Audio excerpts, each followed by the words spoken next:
It's through next year. Correct. Okay. Especially. That's actually.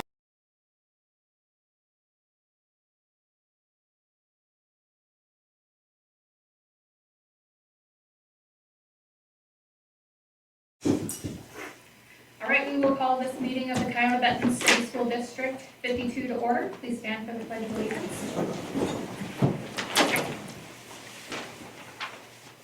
With the flag of the United States of America and to the republic for which it stands, one nation, under God, indivisible, with liberty and justice for all.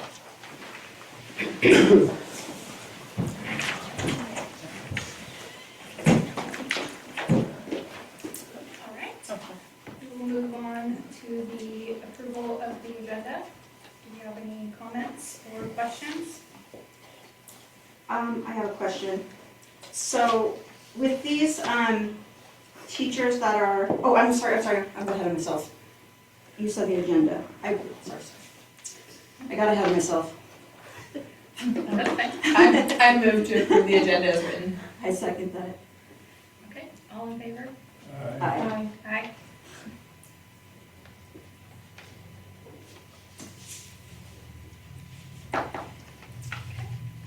Moving on.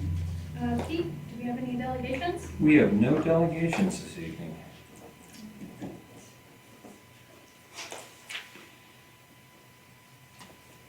All right, we are moving on to the proposed consent agenda. Do we have any comments, questions? Yes, I have some questions. So with these resignations and retirement, et cetera, are we rehiring for those positions? Are we absorbing them? What are we doing with those positions at this point? At this point, it's undecided. Oh, okay.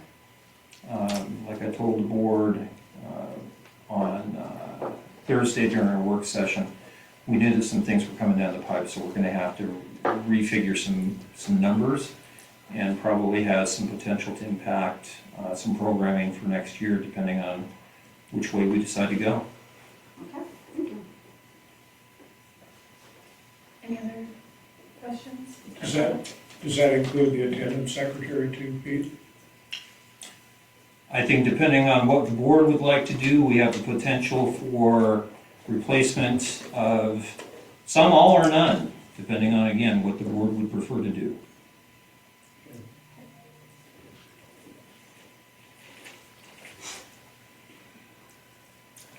Do you have any other comments or questions? I move to approve the consent agenda as written. Second. All in favor? Aye. Aye. Aye.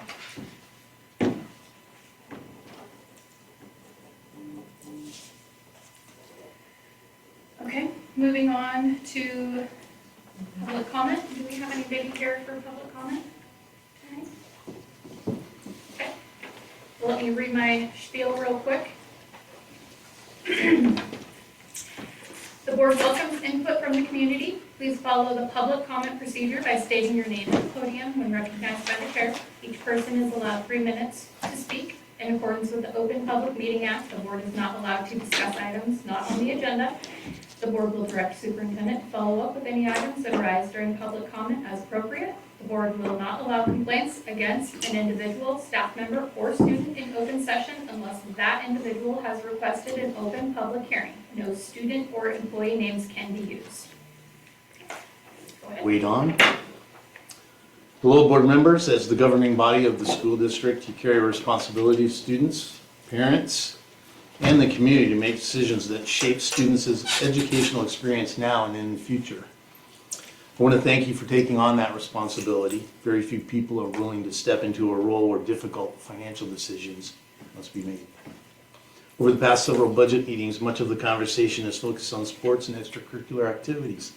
I understand why. These programs help create well-rounded students and give kids opportunities to grow beyond what they thought possible. I value them too. But I believe we also need to focus on how we reached this financial situation in the first place. The superintendent, former board members, and district staff, specifically the executive finance director and assistant executive finance director, made decisions that relied on one-time funds like McCleary money and ESSER dollars to provide ongoing raises. The plan was to use attrition to cover the gap, and that plan failed. During the superintendent's tenure, our reserve fund steadily eroded. It dropped from 9% to 0% in 8 years. That isn't an accusation. It's documented in state records. And while it's true that other districts are facing similar challenges, that actually reinforces the point. Nearly every district spent one-time money. The difference is that most had a plan to avoid long-term trouble. Ours just didn't work. Reserve funds exist for a reason, and that's to protect districts from rising and unexpected costs.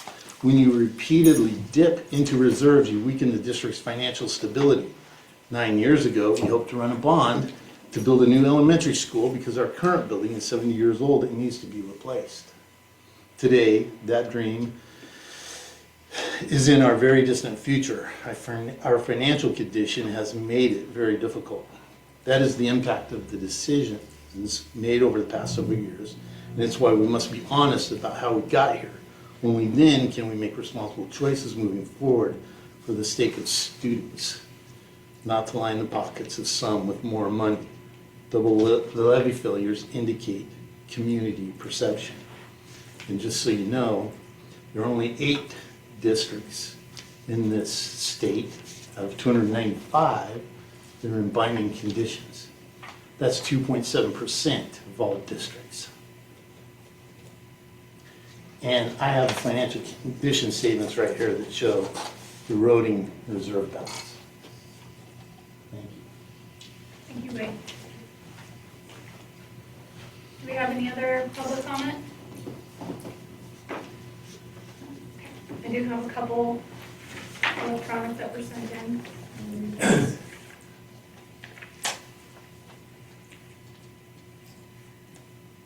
This is from Summer Painter. I will most likely be pulling my student from this district before the upcoming year. The district has fallen into despair, the budget deficits have become overwhelming, and the only people sacrificing are our children. We continue to give raises to administration and continue to ask the kids to sacrifice. Why can we not ask admin to take some cuts in pay instead of suggesting coaches give their time for free?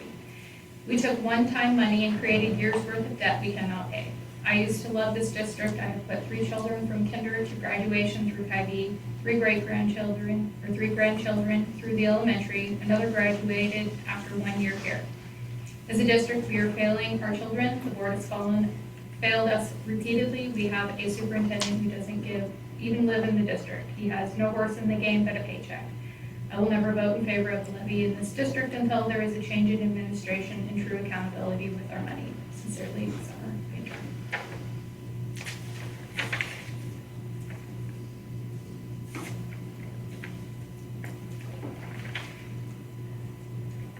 This is from Anthony Zarazua. Okay.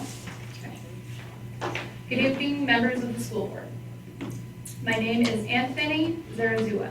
I am an English teacher at Kiona Benton City Middle School, and I have attended this school district my entire life. I grew up here, I graduated from Hy-Vee, and now have the privilege of teaching here. Thank you for reading my message tonight. I want to share my concern about the proposed budget cuts. I know these decisions aren't easy, and I understand there are financial challenges, but I also know that every decision we make affects our students. One of our biggest concerns is the possibility of losing middle school sports. Sports are about so much more than winning games. They give students a place to belong, they teach teamwork, responsibility, and confidence. For some kids, sports are the reason they stay connected to school and build positive relationships with coaches and teammates. Plus, they are just amazing. Have you ever experienced a volleyball game so loud the roof just wants to jump off the building? I know these cuts may already be set, and they may not be much that can be changed right now, but I hope we can learn from this moving forward in the future. We need to do a better job of planning ahead and communicating with our community. Families deserve to know what's happening before decisions like these are made, not after. Our community is growing, more families are moving to our area, and new homes are being built. Those families are deciding where to send their children, and the way we communicate during difficult times. We want them to trust our district and feel confident that we're doing everything we can to provide the best opportunity for every student. Open communication builds that trust and shows our community that we are working together for our kids. I love this district, and I want to see it continue to be a place where every student has the opportunity to succeed. My hope is that we can learn from this experience, strengthen our communication with the community, and continue working together to make Kylie the best it can be. Thank you for your time and for listening.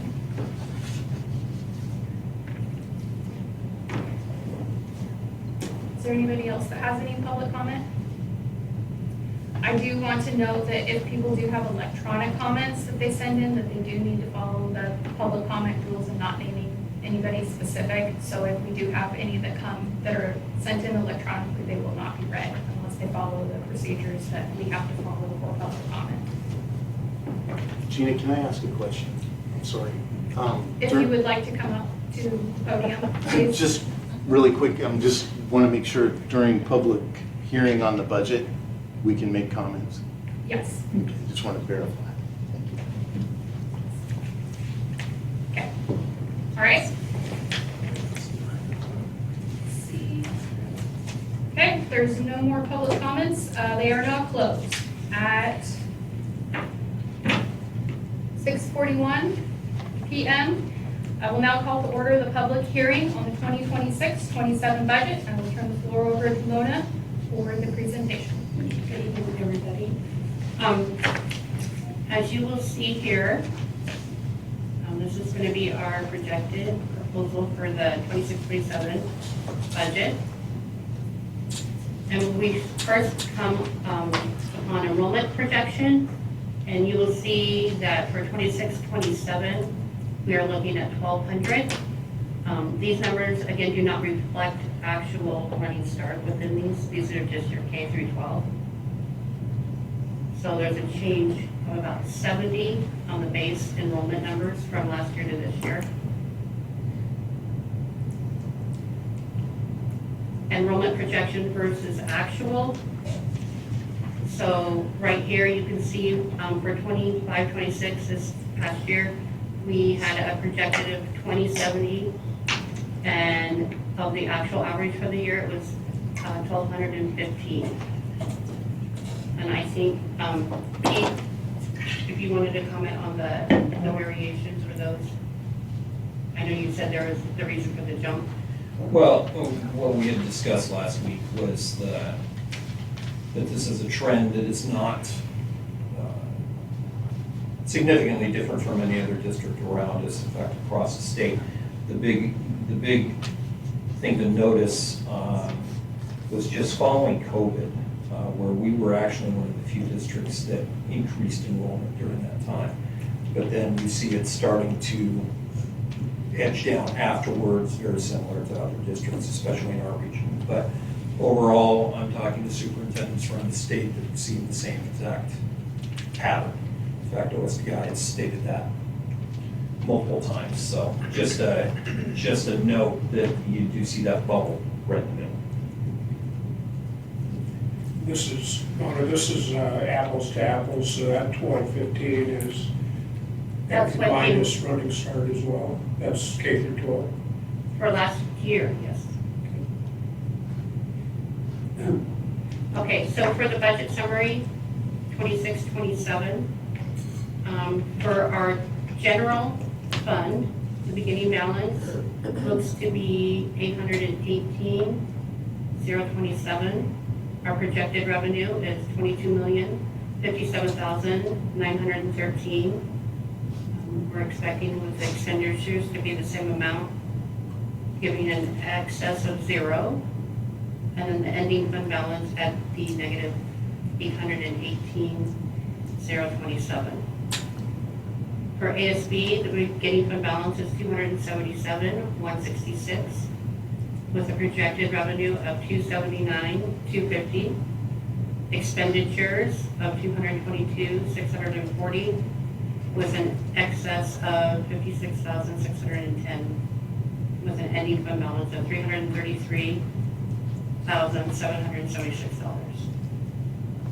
Debt service, beginning fund balance 264,917, revenue, projected to be about 62,750.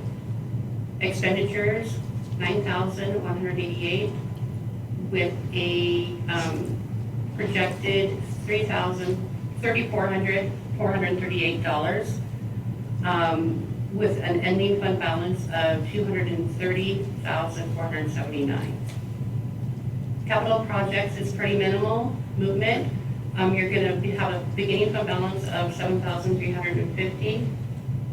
We have a revenue expected of $103,000, expenditures of $100,000, so an increase in revenue by $3,000, with giving an end fund balance of $10,350.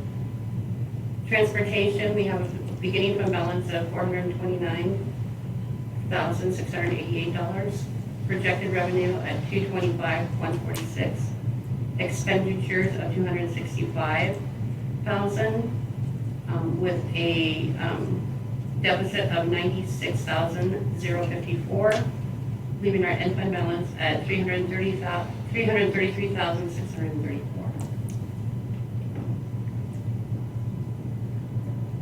This is a comparison of all the funds for revenue and expenditures, and versus 25-26 and what our expectation is for 26-27.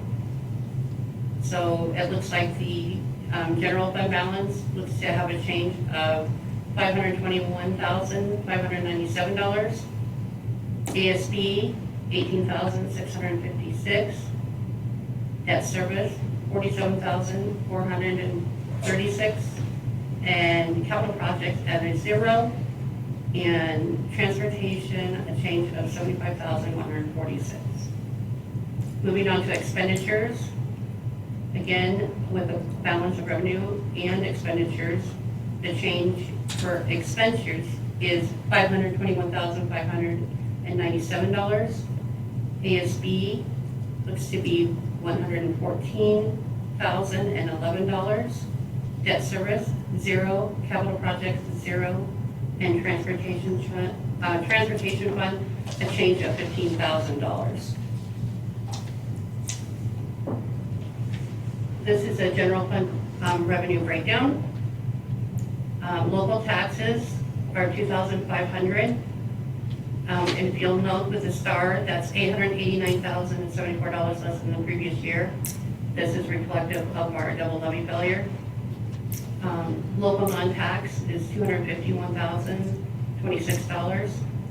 State general purpose is $13,588,966. State special purpose, $6,061,695.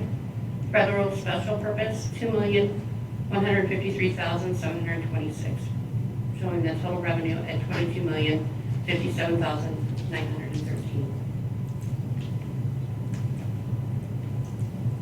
And this explains a little bit of where this revenue assists us. Local property taxes. This revenue is from our levy dollars help fund athletics, extracurricular activities, music and the arts, facilities and maintenance, safety, training and staff, classroom and technology support, as well as nurses and counselors. Local support tax, or non-tax, this money comes from testing fees, investment earnings, fines for damages to school-owned items, donations, purchase contract services from the district, and purchases of school food service meals.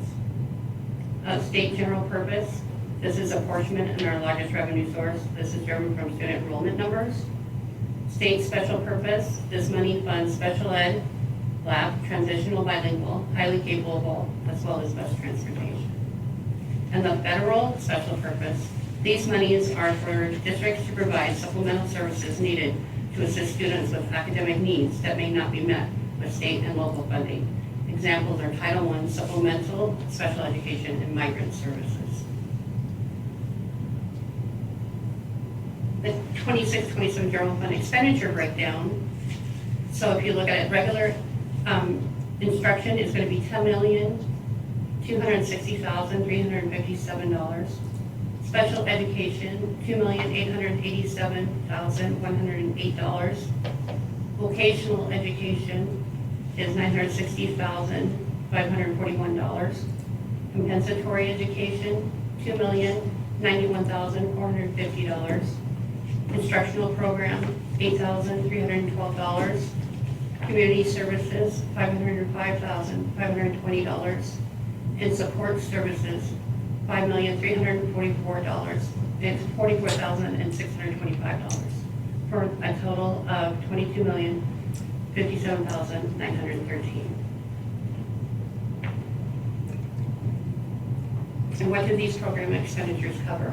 So for general instruction, programs 1, 3, and 9, these cover basic education expenses, including salary and benefit of staff. Additionally, it covers instructional supplies, special education programs 21 and 24, supplemental education services for students identified with special needs. Salaries and benefits for all staff related to special education are included. Vocational education programs 31, 34, and 38 allow students the opportunity to build an occupational skill set. Specific class materials and teachers' salaries and benefits are covered. Compensatory education programs 51, 52, 53, 55, 58, 64, and 65. Supplemental education programs such as Title I environment fall in this category. Salary and benefits are a majority of costs, but there are support services that are provided as well.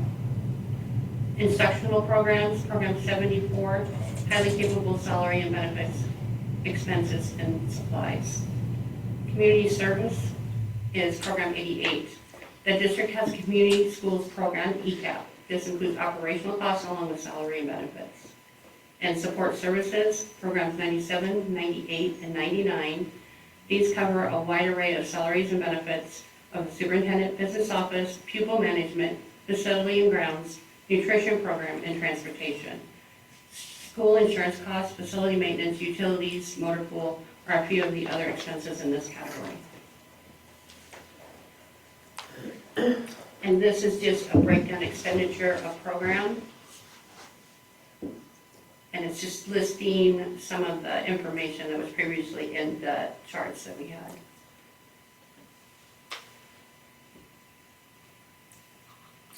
What percent of our costs are salary and benefits related? So certified salaries, it would break down to $9,531,631. Classified salaries would be $4,079,834, with the benefits of both coming in at $4,953,415, for a total cost of $18,564,880.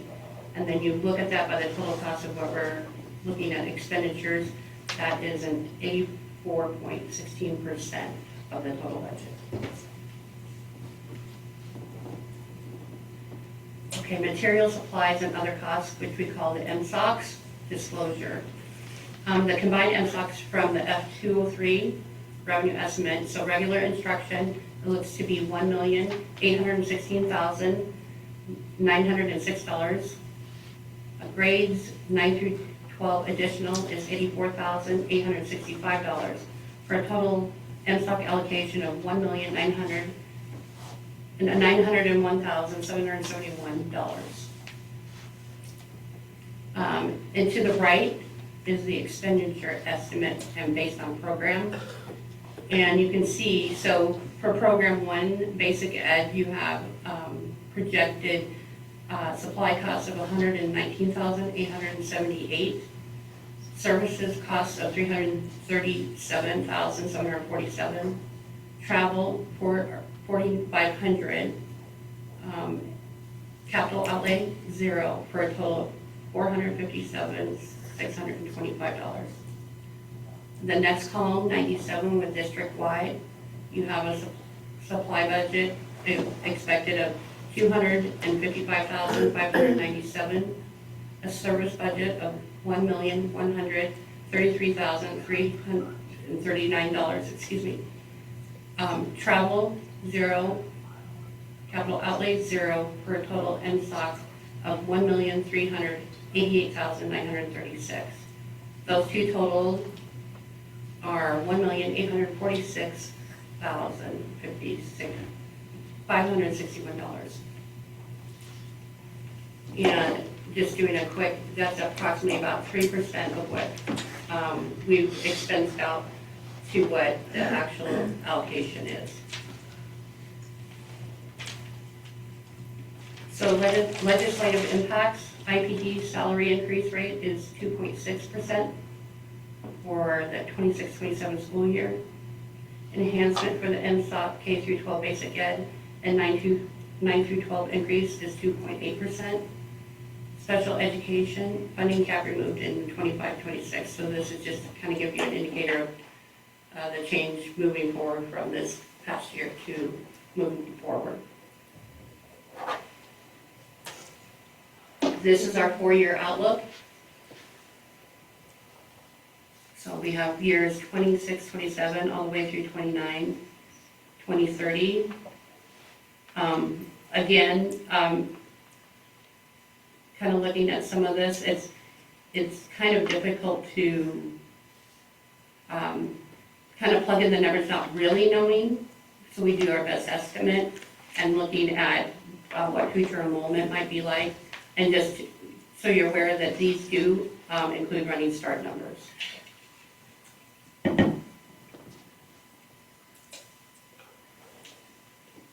Any questions on that? Seems like the FTE for certified employees will be down more than that based on the number of resignations and reductions that are in the 26, or what? Yeah, and part of this, Mike, and then too, is some of these numbers too were built prior to some of those even coming in, so. I was thinking that was 25, 26, and 26, 27. Oh, What yeah, was the FTE for 25, 26? I believe it was 89, close to 90. So, depending on parts, I'm thinking head count, but yeah.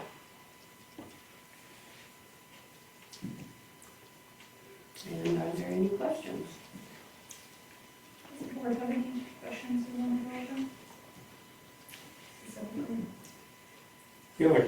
The only question I had, like when the slide we had on Thursday had all the reductions, do the 3, has that been updated for the 3 that are part of the proposed, or the consent agenda today? No, because technically we can't do anything till you guys do approve it, and so then we can move forward with building our plan. I see what you're saying. We have a question. Is there anyone present who wishes to provide public comment or testimony specific regarding to the proposed 26-27 budget? If so, then please come up and the same rules apply. Let's keep it under 3 minutes. So if you, this is for Mona.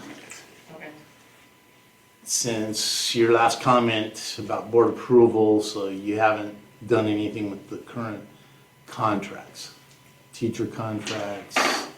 Only what was reflected Thursday when there was workshop discussion. We have not done anything related to. So the board hasn't approved any contracts yet, so you haven't put it into the budget. Is that what I hear? You mean the changes? Yeah. We built it knowing what we have originally proposed and that they have approved.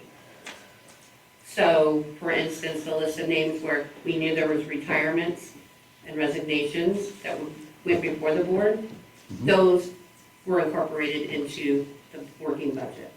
Right, so you've got IPD at 2.6. You incorporated that. Yes, That's contract language. yeah. So I understand. staff. I'm just Yeah. making sure.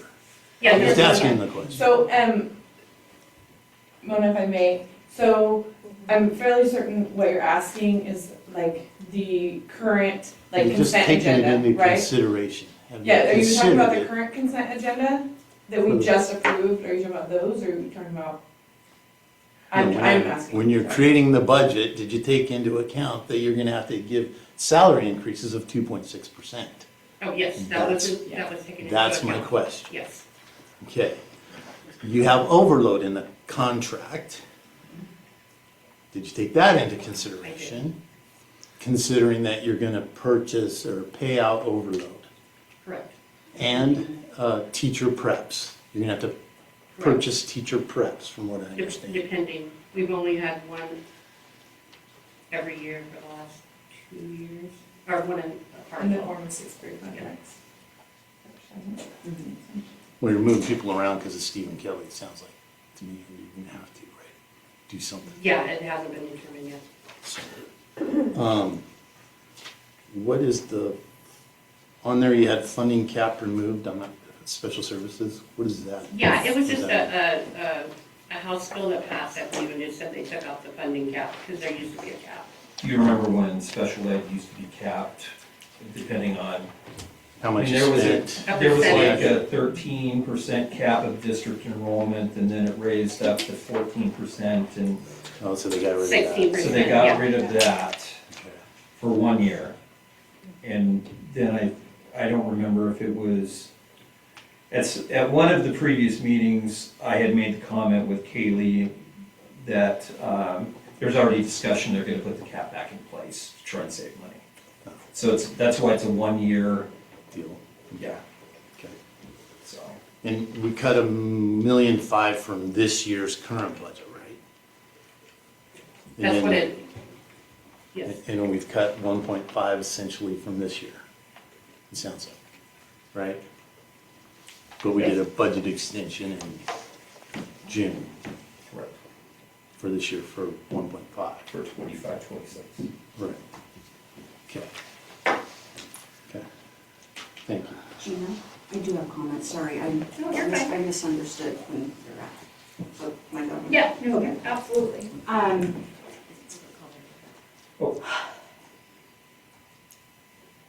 Yes. Okay, just to, I would recommend, and Tressa, and this is, it's perfectly okay, conclude the public comment portion first. Okay. Oh, And then come back to Tressa. What I don't wanna have, we don't wanna make any assumptions, I guess would be the best way to say it, so. Understood. Okay, so is there anybody else here who would like to as public comment for the budget, the 26, 27 budget? I just have one. You can- Are you guys gonna vote Can you tonight on please come the, to the podium and state your name? Lori Hahn? Thank you. Are you guys gonna vote tonight on the budget? Yes, we are Proposed legally budget? obligated to vote on the budget before the deadline, so tonight So, or before the deadline. okay. Correct, Pete? August 1st? So have you spoken to any community members and gotten their input or anything? Because I know I've been to 4 of the 5 meetings and I haven't seen you at any of them. Unfortunately, due to scheduling issues, I was not able to attend those meetings due to work-related, and I did try to call in on one of them because my car was unfortunately in the shop, and then there was just some scheduling issues. There was one I wasn't aware of. But I have been able to get some follow-up information on those meetings. Okay. So, although I am not present at them, I do follow up on them with multiple people to make sure. I just wanted to make sure you had spoken to people in the public or that you were made aware of Absolutely, yes, how the public is feeling. absolutely. Fully aware. Thank I you. have a child in school too. Well, good. Hope you make the right decision. Okay, do we have any other public comment? No? Okay. So we will be hearing no further public testimony regarding the budget. I declare the public hearing for the 20, I thought we were gonna, That we'll keep the public hearing, okay, the But close hearing it for open, public closed for public comment, and then to Tressa. okay, all right. So we will close public comment for the hearing and move on to board comment. I have to write this down because I'll ramble if not. But some people say I talk too much, whatever, and some say I don't say enough, and I know some people have tried to shut me down, and it's not gonna work. I want to welcome, I want to thank everybody who's come to all the meetings. I want to thank our employees that have left and our paras and all. I thank them for for working at our school and taking care of our kids. And I just want to thank you all for taking the time to come to these workshops. I know it takes effort to get to them, and a lot of you I've seen at several. but as a school director, I gave an oath to execute the duties of the best of my ability. I swore to commit to student growth, ethical governance, and supporting district goals. I'm here for the students, teachers, parents, and community. I just want my fellow board members to, when you vote, please make sure who you're voting for. I said from the beginning I was going to lose friends or make enemies, and I have, and I don't care. That's not what's important to me. I can honestly say every single decision I have made or will make is for the kids and not for a friend. I am not saying how I'm voting, but I want to share with what an administrator had said last Monday after a meeting. He said to a group of us, it's up to the board. You can vote no if no school sports is removed, and then tell them to find the money somewhere else. In other meetings, the board has taken a stance and told the public they support sports and I will always keep my word. I'm here for the kids, teachers, and community. I am not a follower and I won't rubber stamp anything. Thank you. I just have one quick comment. And this is for us as well as the public. It's really important to note that the vote is for the budget only, not for the contents of the budget. It's just to vote for a balanced budget so we can move forward by the August 1st date. So I want to make sure the community understands it's not voting for the contents or the cuts within the budget. That is not today. And we just have to have a balanced budget to go into August 1st. So just keep that in mind. Do we have any other comments or questions for during the public hearing? Okay. There is no further public or board comment or testimony regarding the budget. I declare the public hearing for the 26-27 budget closed at 7:07 p.m. We will now resume our regular meeting agenda, moving to item 8, unfinished business. Policy 1250, students on governing boards, second reading. Pete? Thank you very much. This is just the final reading for policy 1250, which will direct the district to go through the process to put a student or students onto the school board as a representative non-voting member. I want to express to the board my appreciation for a large amount of thought and thoughtful reflection, questions that came around over the past couple of months on this particular topic. So with that in mind, I think that we are good if the board is so inclined to approve this policy, get it in place, and then work with Mr. Henry to create the process for getting those students going, quite frankly. Do you know, Pete, were we going to plan on implementing that this year or probably move towards the beginning of the school year next year? Or are we going to? That is obviously something that the board can choose to do. My impression had been that the board would like to see some procedures. Right.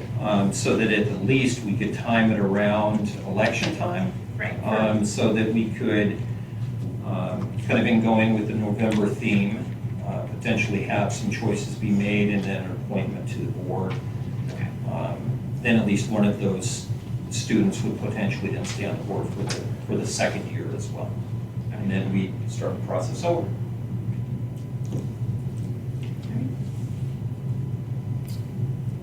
you have any other comments, questions regarding this? Do we? I move that we approve the students on governing board as written and as written. A second. Okay. All in favor? Aye. Aye. Okay. All right, moving on to the athletic pay-to-play discussion. With Pete? Yeah, thank you very much.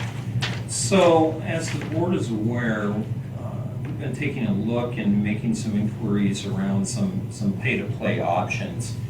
And realistically, I think that the most telling information is information that we were able to gather here internally. One of the things that I brought up over the past couple of formal board meetings was that we have a fund that's called InvestEd, and that is a fund that the district is able to utilize for paying for fees, paying for materials, paying for things that our students either can't afford at this time or need help with, quite frankly. And so what we did is we took a look at the spending breakdown from the year-end report that we submit to InvestEd. Right now, we've got a balance of about $6,800.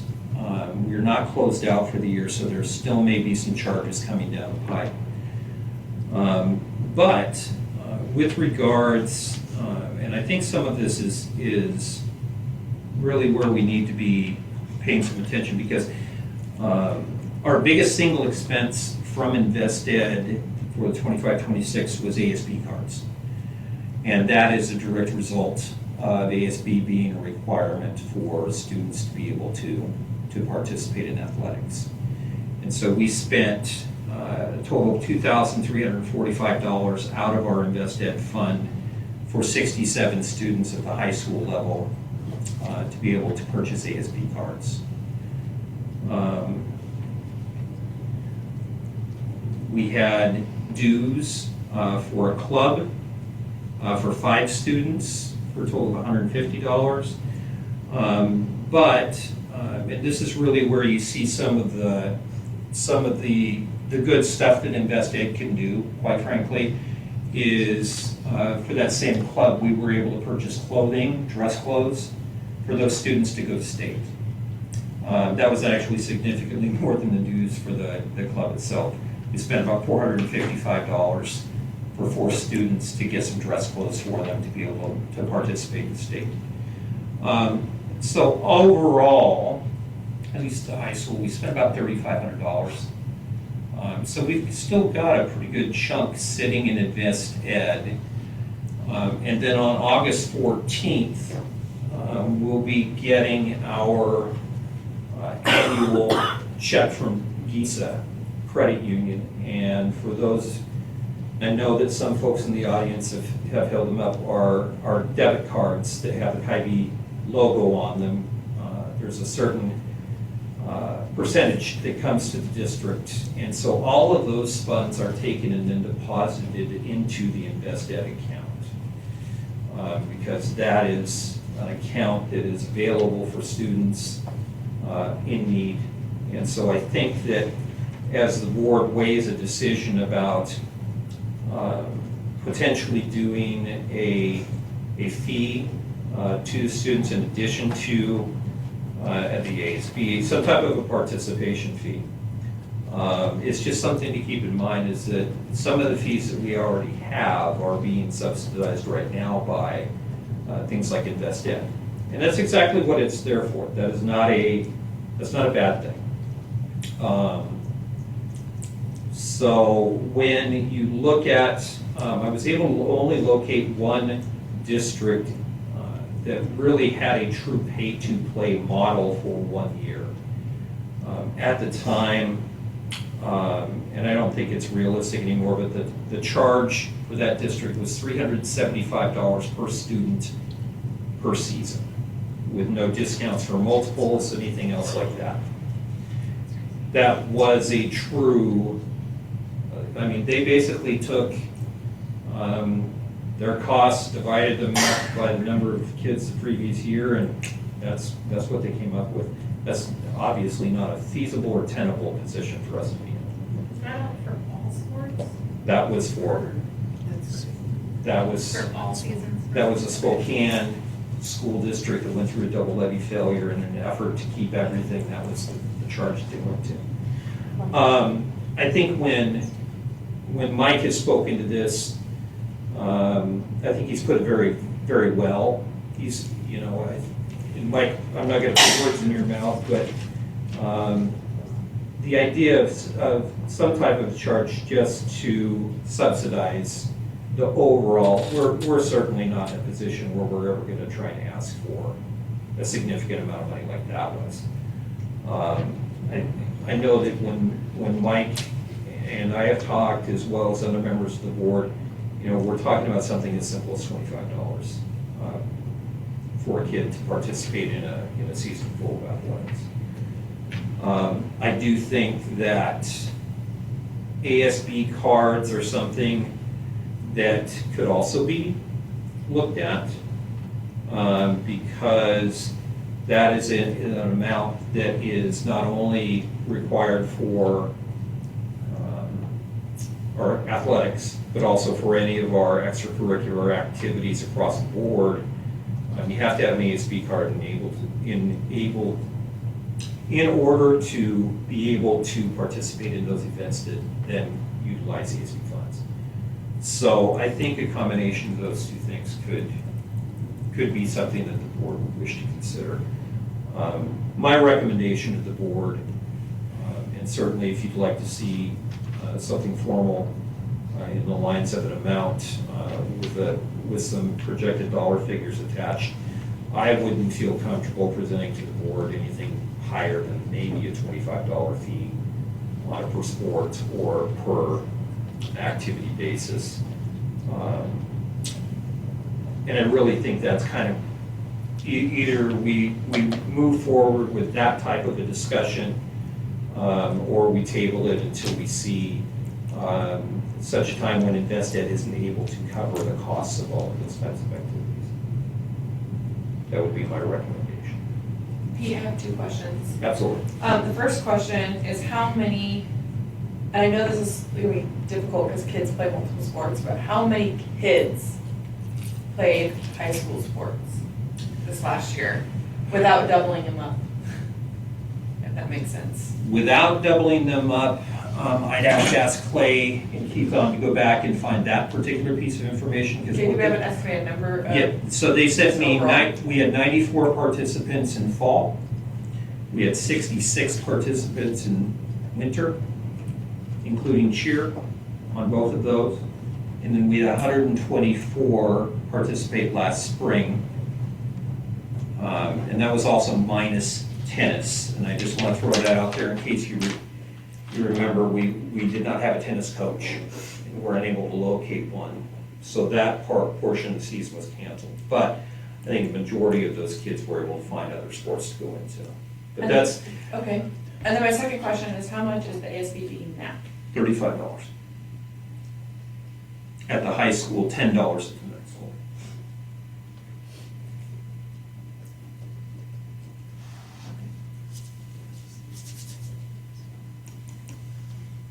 Did you have a recommendation on a cap then? 20, if it was 25 per activity, was it gonna be like capped at 50?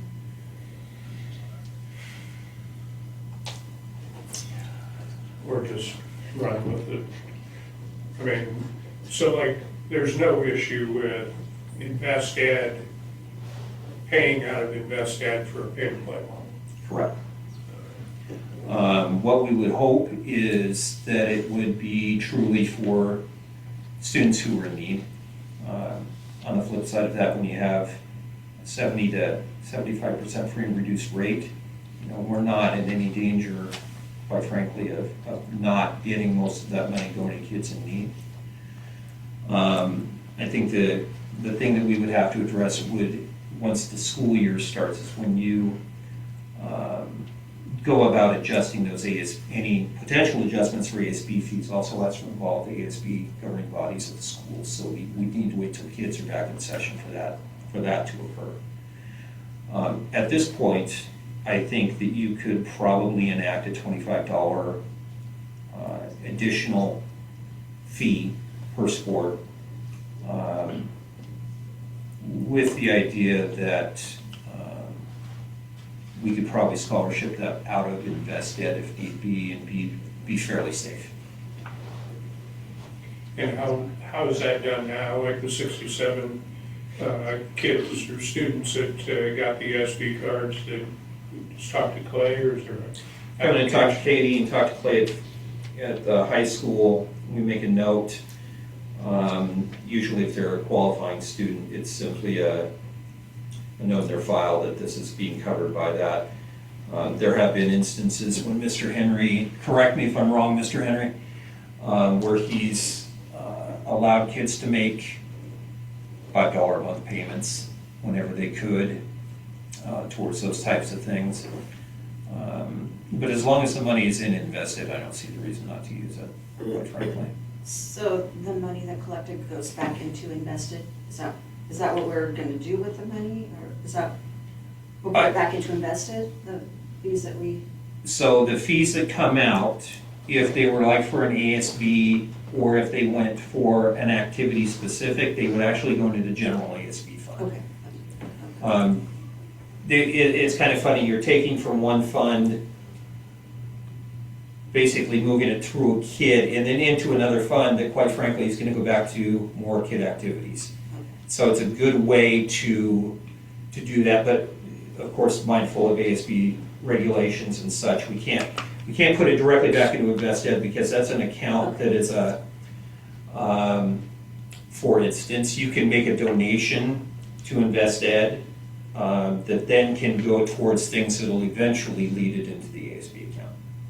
And is InvestEd funded majority by our GISA check? Correct. We do have, Clay again, correct me if I'm wrong, we have periodically had folks who have come in and made general donations to the school. Quite frankly, the best place for that funding to go is into InvestEd, because it's exactly that. It's an account that is a set-aside non-ASB dollars specific for kids in need. And usually, when people come in and want to make a donation, hey, give this to kids who don't have enough money to do whatever, that's usually the account that they're going to go into. Correct. And it's actually a statewide account too. Most schools have it, but they don't really reimburse as much as they used to. Everybody who has Seahawk license plates and some other ones, money gets from that into there. But the amount we used to get is not very much. GISA gives us 50 times more than what it does. We just keep that account so we can support kids. And sometimes, honestly, I know that, like last year, we had a family of 4 that just came in, and a single mom. We just paid for stuff, because it's hard. She's talking food, we're talking an ASB, come on. So, those things happen. Okay, so the money that we collect goes into ASB, that we would collect for the paper plays, would go into the general ASB. Correct. So it's not like if we have 50 football players play, it goes into a football fund, or, okay. No. Yeah, it goes into a general account that's accessible then. And of course, anytime any student group wants to access that money, that has to go through the ASB process and government's program, which means Clay signs it, the leadership teacher signs it, the kids then vote on it before it's ever spent. Okay, so it won't but will it, okay.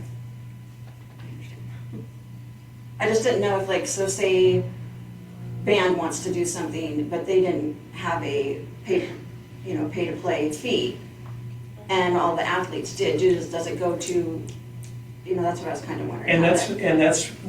Remember when I said that when you impact the ASB card amount is when you start impacting, because if kids are taking part in pep band and things like that, they will need an ASB card in order to do that, because then they can get access to those funds.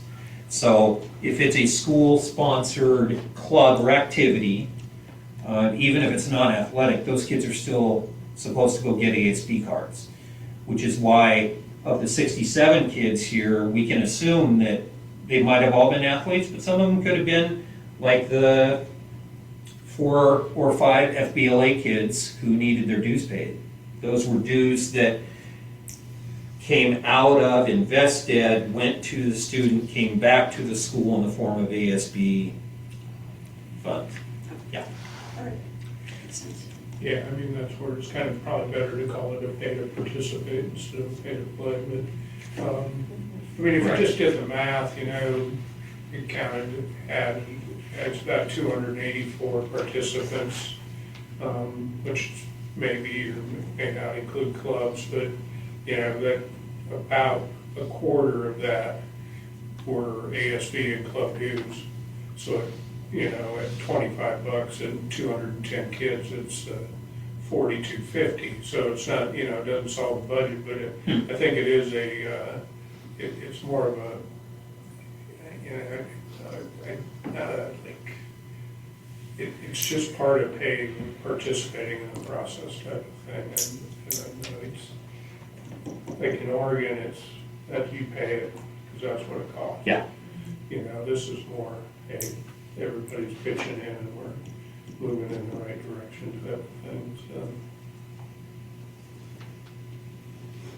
So the discussion for the athletic pays later is going to move forward with voting on the approval, or when will we have the discussion on when we decide as far as the actual cost? Yeah, what I would like to propose, because I really like Mike's suggestion, or was that Danielle's, the pay to participate, not pay to play, makes it a little more inclusive. I would prefer to actually draw up some type of it's not a board policy, but Right. building policy. I can work with Mr. Henry and Mr. Davison at the middle school to come up with some procedures and policy to put in place.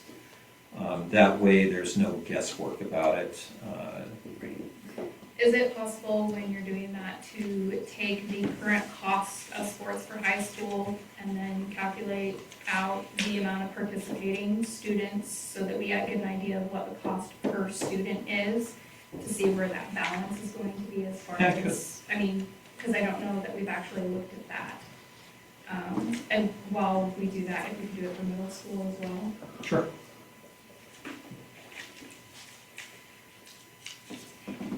Very good. So we'll just, So next meeting? yeah, we'll table it for the next For meeting. additional information.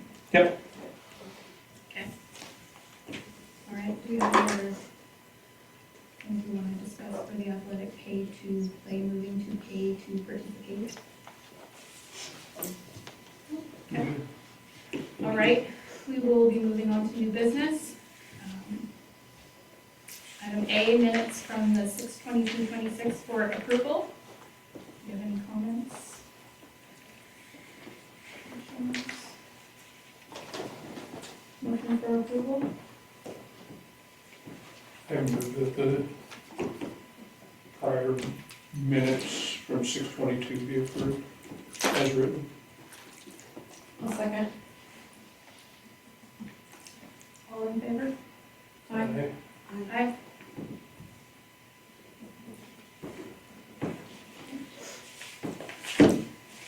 All right, we will be moving on to the resolution 5-2026, the budget for approval. Before I give the floor to Mona, I'm going to read something real quick.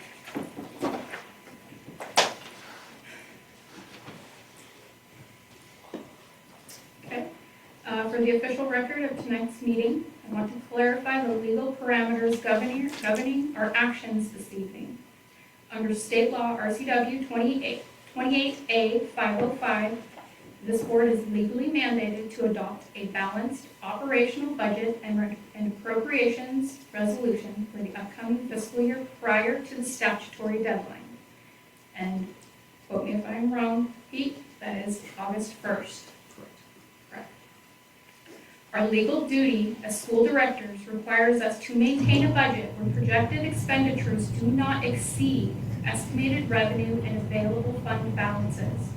Failing to adopt an official budget by the statutory deadline severely compromises the district's legal authority to expend funds, pay staff, maintain operations, or issue warrants. While members may hold differing views or specific program allocations, the board as a governing body does not have the legal option to withhold the budget adoption. Our sworn oath of office requires us to fulfill our statutory obligation to keep this district solvent, operational, and in full compliance with state law. With that statutory framework established on the record, I will now entertain motions on budget resolution after Mona is done with her presentation.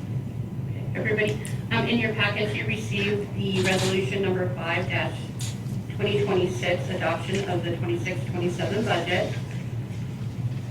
And what we are projecting here is, as we did in the presentation, it's determining the fund appropriations, adopting the budget, the four-year budget plan summary that was included with that, and the enrollment projection as well, and approving the amounts listed. Again, general fund would be $22,057,913. Capital projects, $103,000. Transportation vehicle fund, $225,146. Debt service fund, $62,750. And ASB at $279,250.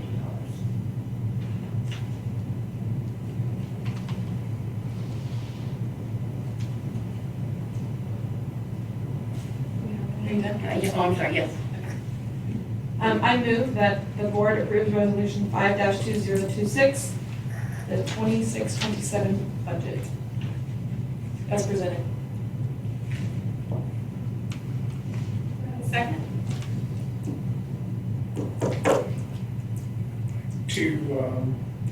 Can we have some more feedback before we?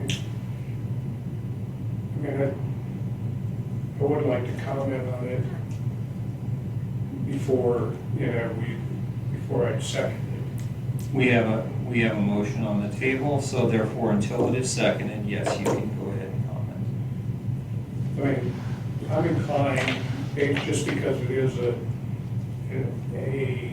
budget that's all encompassing based on the revenue and but I would like it on the record that I think based on the last terminations, resignations, those types of things, that I think we do find a way to fund middle school sports. I mean, I think that the $108,100, based on, kind of quick math here, there's money available in there since, right now the plan isn't to do that. So I'm inclined to vote yes on second the budget resolution, but I do want it on record that I think we have to find a way to fund middle school sports.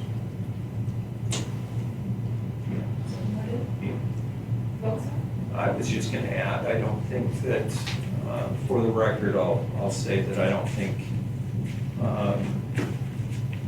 I know what the board would like to see, and I can say that while this is the spending authorization, knowing that the board would like to see the middle school sports, I do not think that will be a problem for us to fund middle school sports for the 26-27 school year. And that's on the record. It's on the record and recorded. I mean, I don't think that, again, you get to the 1st of August and, I think it ends up with, it would be, if we didn't get a second, it becomes sensational, but I think it takes away from, what the stated goals and what we need to be doing. So I'll second the motion that Daniel presented, if there's support. So, all in favor? Roll call. Tressa?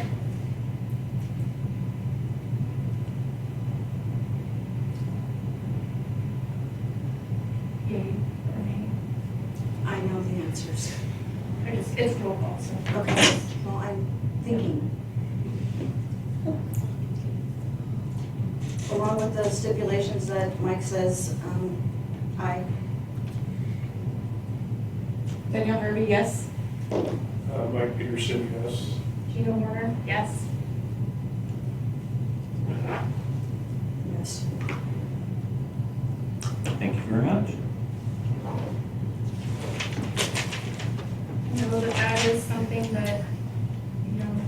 Right now, it's just the budget so that we can try and make sure that we have the funds to do what we need to do for the school district and the students. That is the most important part, and that is what we need to focus on. So we will be moving on to the next item on the new business. Resolution 6-2026, Educational Program and Operations Displacement Levy for approval. Pete? So, yeah, thank you very much, Gina. So what we've got, again, because this is the last board meeting before the requirements for submitting a resolution to the county. What we've put before the board are actually two separate resolutions. Both resolutions have the same number, and by that I mean resolution number. But after our session with Corey Player from D.A. Davidson, members of the board asked me to get a quote for, I shouldn't say quote, but get the financial implications of a levy that was run. We saw presentations at $1.75, $1.50, and $1.25, but then to see one at $1.30 that had not been included in that. So, given that, we have put before the board two separate resolutions, only one of which will be approved tonight. One at $1.30 per thousand of assessed value in the district, and one at $1.50. I sent all of the information from Mr. Player to board members to take a look at. In summary recap, I know that the appeal to the $1.30 amount had been that in the final year of collection of our last approved levy, the collection rate was at $1.29. And the year prior to that, it had been at, I believe it was $1.42. And I think it's important for the board to remember, and this is simply the times we live in, that regardless of the amount that we put forward to the county as an ask, most likely we will receive slightly less than that ask, and that's simply a result of property taxes increasing at a rate higher than, quite frankly, than we're willing to guess or project on. And you can see from that last 2-year levy, that was the amount of fluctuation strictly from the property tax reassessment. Dropped it from $1.44 or $1.43 down to $1.29. So I think it is very good for the board to take into consideration the idea that we want to try and keep things constant at a rate that folks are used to. I think when you look at the current, I would be shocked if we put out a levy at $1.50. I think it'd probably come in fairly close to $1.45 by the time all said and done. I think if we go out at $1.30, you're probably going to be very close to that 126, 127 range.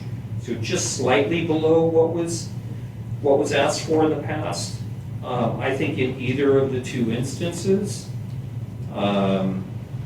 that the funding that would be made available would, I think that the funding that would be made available would not significantly differ enough for there to be a very noticeable difference between the amounts. If we were talking about the difference between $2.50 in the extreme and $1.50, then yes, we're going to have some programmatic changes based on that. But as Mike was keen to point out during the presentation, we were looking at about $150,000 in levy equalization difference. Now, the one point that I have to make,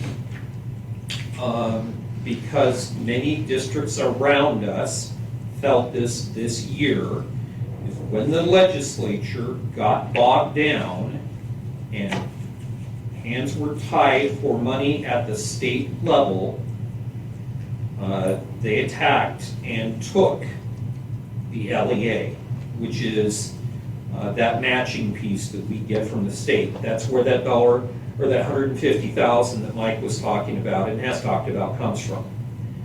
But please understand, as of right now, the levy equalization legislation is due to, is up for, it expires. So they have to do something to continue levy equalization. In my opinion, they will do something, but again, in our conversations, we've almost gotten to the point where we're going to stop talking about the levy equalization completely, because whenever the state wants to, they're going to take some of it back, or all of it back, at which point it's strictly the collection we get locally. So I just want to make sure that we're going to have numerous conversations regardless of anything else around LEA and levy equalization over the coming years. So can you correct me if I'm wrong, but levy equalization only applies if we agree to the $1.50 or? That is, if you collect $1.50 locally, that is where you get the highest amount of state dollars to equalize it. And when we had the conversation with Corey from D.A. Davidson, the gist is, as the law is currently written and currently being pushed out, the only difference from the $1.50 to the $1.30, other than the obvious collection amount, is in that levy equalization. So we would lose out from the max, we would drop back about $156,000. And like I said, if I know that I have personally had this conversation with Superintendent of Patterson, where their levy is set at 68 cents per thousand, and they see a pretty significant decrease in the amount of levy equalization that they're eligible for. So the general rule is, the closer you get to the $1.50, the higher the chances are that we'll see more income. However, in this particular case, I'm kind of in agreement with a few of you that keeping this rate steady at the $1.30 mark or thereabouts, I think is a good choice, and I don't think it impacts us enough from a levy equalization standpoint to justify not cutting that rate from what we've historically asked for. Yeah, my concern is if we did the 150, with this year being the first year of the biennium and having to pass another budget for the next biennium for our state budget's already a hot mess. Yeah. And they're already going after pieces of education, so for those on the board and the community that don't know, like this last year, they were going after Running Start, so we get funds for Running Start. They're going after that so that we wouldn't get any funds for Running Start students, that kind of stuff. Then they want to like decrease the funding for CTE kids, and there's like a whole like thing that they're going after, and they already decreased us 25% or something anyways. And so I can't see them not going after the levy equalization money in order to fix their own money problems. And so with them going after all the other avenues of education, why would they not go after that? Especially since that's money that's fluid that they just take when they want anyway. So it just seems silly to go after a higher rate for something that we may not ever actually get. Well, to me, I mean, I agree with that too, but I think in simplified terms to me is that I think we'd be tone deaf by going back out and saying that $1.50 and, you know, people, you didn't learn anything from the last time, you didn't learn anything from the, you know, the budget workshops, those types of things. And, you know, I think that, you know, coming back out and saying, look, we're not party to the, you know, where the state's increasing every tax. We've looked at this is what we need, $1.30. I think that the whole levy equalization piece not funding it, it actually makes it much simpler to have a conversation about it. And, you know, I think that part of it, I just think that it gives us a foot in the door type of thing with those folks that maybe are on the fence about yes or no on the levy, that look, didn't go up, we heard what you said, we're trying to, you know, maintain and do more with less type of thing. So I'm a big fan of the $1.30, so, myself. I 100% with you. I'm not a gambler, so I feel like our chances are better at a lower rate anyway. I know it says that they don't, but the way taxes have gone up and everything, I think it's just a smart move.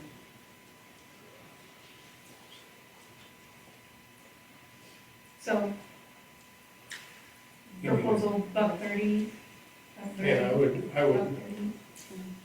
Okay, I'm in agreement with the $1.30 as far as, I mean, I understand the $1.30 is a historical rate that is what the actual collection came to, and the understanding isn't that it's not an endless fund that's being collected, that is just the rate and means of collection.